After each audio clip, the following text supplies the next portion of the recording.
Fast growth businesses are exceptional at finding the right clients. Clients who throw money at problems, not time at problems.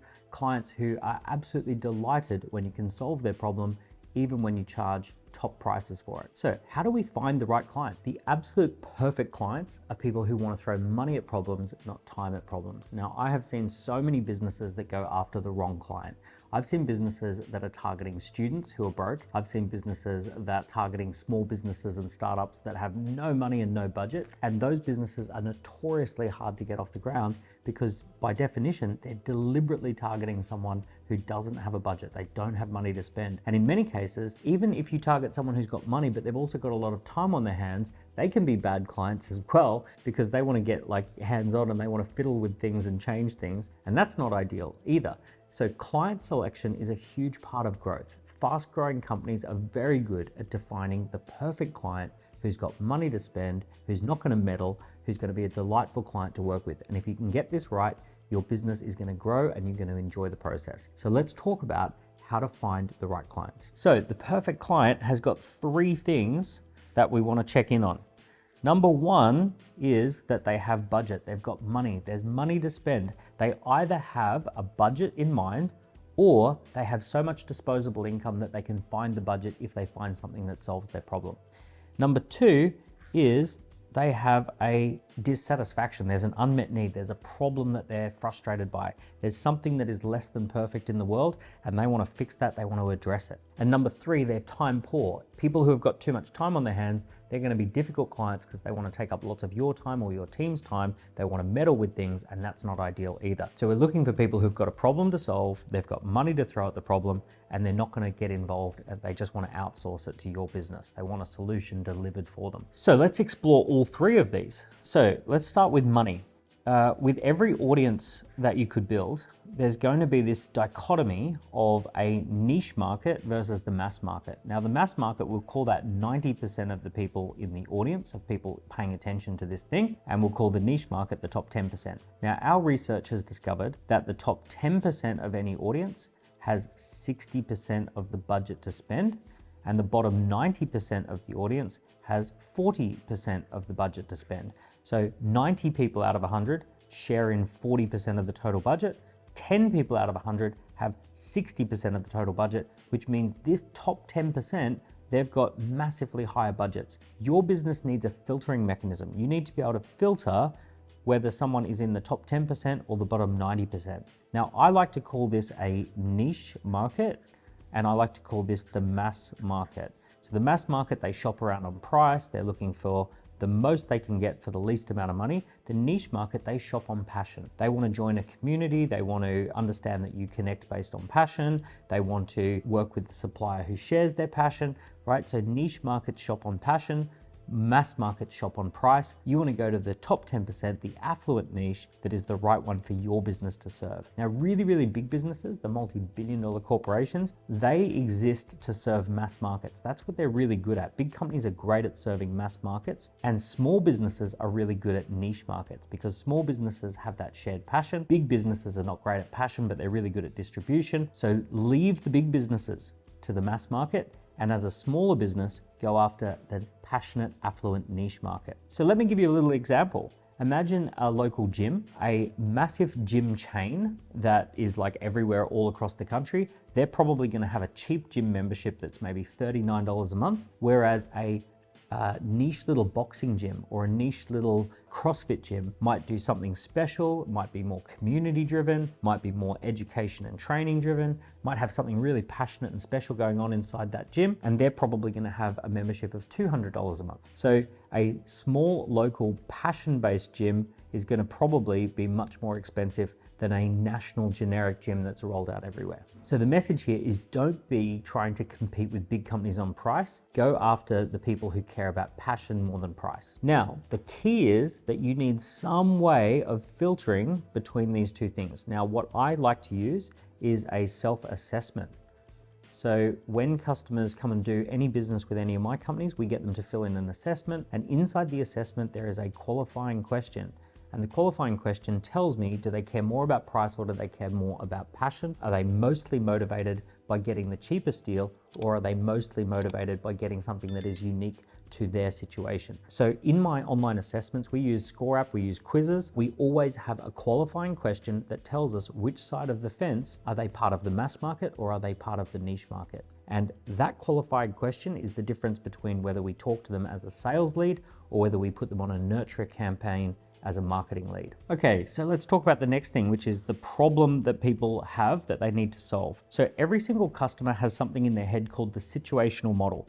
The situational model is how they describe their current reality and how they describe their desired reality and what they describe as their obstacles or criteria that sit in the middle. So the reason that people are frustrated is because their current reality does not match their desired reality, and there are obstacles and criteria that are stopping them from getting what they want. Every time they try and get over to the desired reality, they bang into one of their obstacles, and that makes them more and more unhappy with their current reality. And the longer this happens and the more often they bang into obstacles, the more frustrated they are, the more pain they experience. So one of the things that we want to do if we want to connect with these people is we want to be able to have something called an empathetic rant. An empathetic rant is a way of describing what it's like to be this frustrated. What does it feel like to be in their shoes? This is where you totally connect with the pain or the frustration or the annoyance of what it feels like to be caught in this dilemma here. Now, the way that you get an empathetic rant is by doing an activity that we do on our Entrepreneur Accelerator called the 99 Problems activity. And 99 Problems is where you describe what it is that you do, and then you work out what are 99 problems that people would experience if they didn't have your solution. So you think about what it is your business offers, and then you say, for people who don't yet have that solution, what are 99 things that might happen across the course of a month that people would experience? And these could be tiny little things, right? I often describe them as paper cuts, lots and lots of little paper cuts. So for example, if you have a health-related business and you help people to lose weight and look great, the 99 problems might be, putting on a pair of jeans that used to fit you really well and now they don't fit so well, and that's one of those little problems. Or 99 problems might be that you see yourself in a photo and you think, I really don't look the way I want to look in that particular photo. So these are little problems, and you want to make a document list, right? All the little problems that you're going to have, and you say, okay, 99 problems, these are the problems that people experience if they don't have my solution. This is what people have prior to buying from me. So once you get the 99 problems, you can summarize that into a bit of an empathetic rant. An empathetic rant is where you say, hey, I know what it feels like to be frustrated. I bet you feel this, I bet you feel this, I bet you feel this. If you can correctly describe and define the pain and the frustration, people automatically believe that you must have a great solution to that. So now that you've done this, you're going to propose a solution. And the solution, we call this solution a path of least resistance. So a path of least resistance is, rather than figuring this all out yourself and rather than doing this yourself, you're just gonna buy this solution from a company, and the company is now gonna take over and solve the problem. So your problem is now my problem. I've got a path of least resistance. That's my product and my service. And you can buy the product and service, and that path of least resistance will get you from your current reality to your desired reality without hitting any of these obstacles. Now, the people that are going to see the most value in this are people who say, I am already busy and I don't have enough time. I want to outsource this to you. I want to buy a product or a service so that I can protect the value of my time and you can just do this all for me. I don't want to figure it out myself.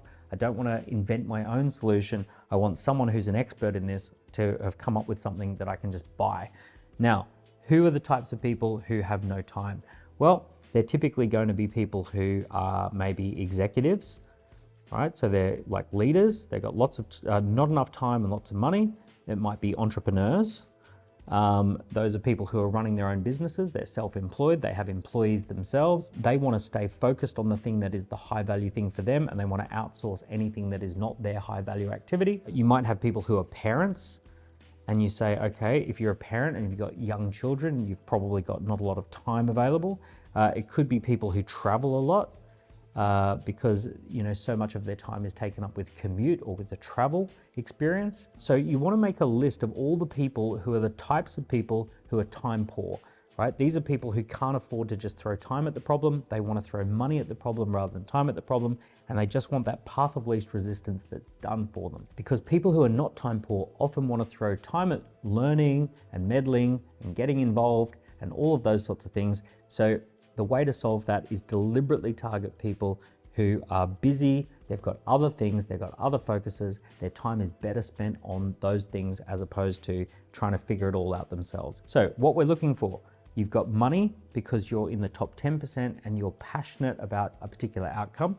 You've got a problem that you want to solve. Current reality doesn't match desired reality. You're looking for a path of least resistance, and you're time poor because of all of these particular reasons.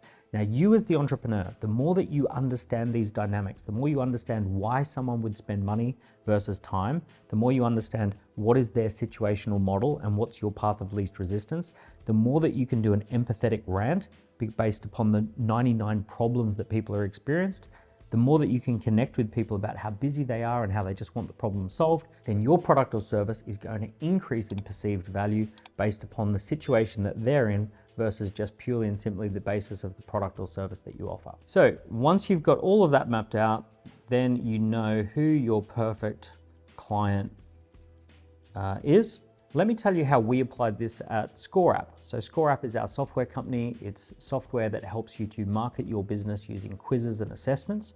And we have focused on a particular market of self-employed people who have 6 and early 7-figure service businesses. So these are typically people who are like coaches, consultants, they might be health and wellness practitioners, they might be professional service providers. They typically have a service-based business. They need to build trust with their clients. They need to find compatibility with their clients, and a quiz or a self-assessment is the way to do that. But the reason that we've targeted people who have 6 and early 7-figure revenue is because ScoreApp is only $49 a month. So it's totally affordable, and relative to their current revenues, it only has to work once per month in order to be amazing value. So for the passionate niche, our passionate niche are these entrepreneurs, these founders, these self-employed people who have a 6 and 7-figure business that they want to grow. So that's the money side of things. The time poor piece of the equation is that if you run your own business, you've got your employees, you're trying to focus on looking after your own clients, one of the biggest frustrations is the idea of setting up marketing campaigns. You don't want to be spending a lot of time on setting up marketing campaigns and learning how to do it. You want to just outsource that to experts. You want templates that are already 99% done. So the time poor nature of being a self-employed entrepreneur or founder means that you just want something that's like super easy to set up, super easy to launch. So then when we look at founders who typically buy ScoreApp, their current reality is that they've got a great business, but they go through a bit of feast and famine. So they focus on their clients and they're looking after their existing clients. They take the eye off the ball with potential clients and generating leads and running marketing campaigns. And then that causes like lumpy cash flow. So they go from having like a great set of clients to then having to go out and find new clients, and it kind of makes their business frustrating to grow. And we know that what they really want is consistent lead flow. If they have consistent leads, like 100 leads a month coming in, and they can see the data, which leads they should be talking to, they can qualify their clients, that means that it's going to be a lot easier to have consistent cash flow. We've done the 99 problems activity. We know that people get frustrated when they talk to the wrong person. Like for example, one of the 99 problems is you get on a 1-hour Zoom call with a potential client and you discover that like in the first 5 minutes, this is the wrong client. This is a waste of my time. I've just wasted an hour by booking this person into the diary. That's called unqualified leads. We can solve that particular problem. So we've done the activity of figuring out what are the 99 problems that we can solve with our solution. So the path of least resistance, we constructed something that is AI driven, that's template driven, that takes 30 or 40 minutes to set up and then it works for months on end, right? So we've made sure that we've communicated all of that value. So we've got a passionate niche who are time poor. We've got a solution that's $49 a month and that it solves this path of least resistance from current reality to desired reality. So ScoreApp is one of the fastest growing companies in the UK because we put the thought in to figure out who is the perfect client and what is the relationship to money, time, and problems. And by doing that work, it made it a lot easier for us to scale the business by finding those perfect clients for ScoreApp. Now, by the way, if you haven't tried ScoreApp, ScoreApp is super powerful for you as a filter to figure out the 10% versus the 90%. ScoreApp is super powerful for you as a founder, as an entrepreneur, for you to be able to save time, to make money, right? And to get your marketing campaign sorted out. So why don't you give it a try? Why don't you actually get one of the free trials? Have a look at some of the templates. If you haven't done so already, I think you'll find it really, really powerful. And also, why don't you do this activity? Why don't you see if you can figure out who your perfect client is by looking at them through the lens of money, time, and problems. So if you want to try out ScoreApp, check out scoreapp.com. There'll be a special link somewhere around this video. And also, if you want to start getting some more guidance around how to grow your business, come and join me for one of my live workshops. In the live workshop, we spend 90 minutes talking about growth, talking about differentiation, how to stand out in today's marketplace, how to scale up using technology, how to make a bigger dent in the universe. All of that gets covered on my 90-minute workshops. So if you're interested in growth, come along to my 90-minute workshop. If you're interested in getting better clients, get a free trial at ScoreApp. There'll be a link somewhere around to both of those opportunities around this video. So if you're finding these videos useful, click like, click subscribe, give it a comment below. I read all of the comments and I look forward to sharing the next video with you soon.